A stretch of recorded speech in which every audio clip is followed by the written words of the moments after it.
I woke up this morning all nice and cozy in my bed, and we're talking really cozy here, as in I came to and the first thing on my mind was, gosh, I am really freaking cozy right now. And let me tell you viewers, it was so hard to get up.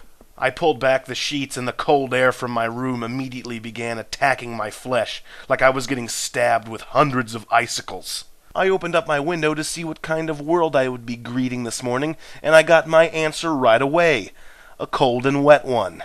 I turned around and I looked at my bed, tragically empty, and it called to me. Come back to bed. You're the passenger and I'm the vessel. Let us venture together to the world behind your eyelids. But let the record show I did not go back to bed, despite that I have rarely felt such a temptation in my 22 years on planet Earth. On that note, excuse me, I'm gonna go take a nap.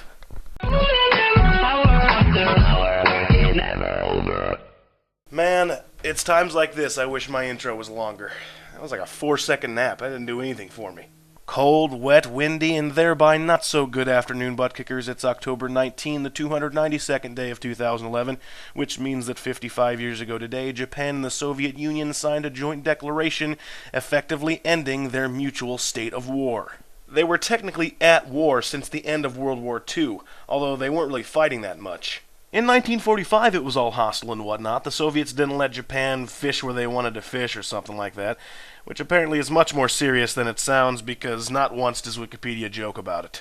A couple of years passed and people started dealing with their own things. The Soviets sought to rid their land of Stalin's foul stench, and Japan started their masterful plot to market cheap ramen noodles to college students. Pretty soon it's 1956 and a couple of people were like, wait, we're at war with them?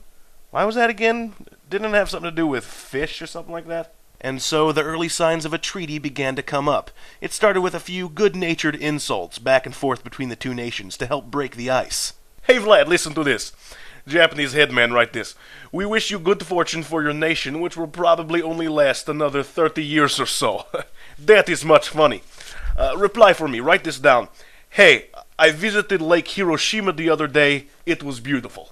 Through poking fun at each other, the two nations underwent major catharsis and found themselves able to get over their differences. They got together and played some traditional games from each other's cultures, mahjong and Russian roulette, respectively. Luckily, both sides won the latter game, otherwise the bonding get-together might have had the opposite of the desired effect. The two nations' leaders began text messaging each other with things like, LOL, how about that civil rights movement in the U.S.?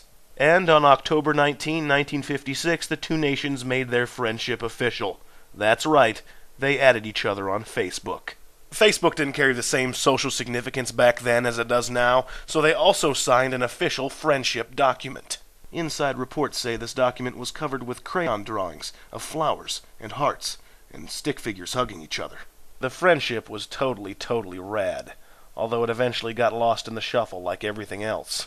The Soviets got busy flexing their nuclear missiles at America, and Japan's mad scientists began developing Hello Kitty. But that friendship will always be remembered by me, and now by my viewers. Assuming, of course, that you paid attention, which is never a safe assumption, but whatever. Stick with your friends, butt-kickers, for they are far more valuable than all the nukes and feline-covered merchandise in the world. Until tomorrow, I'm Griff, and I'm still talking.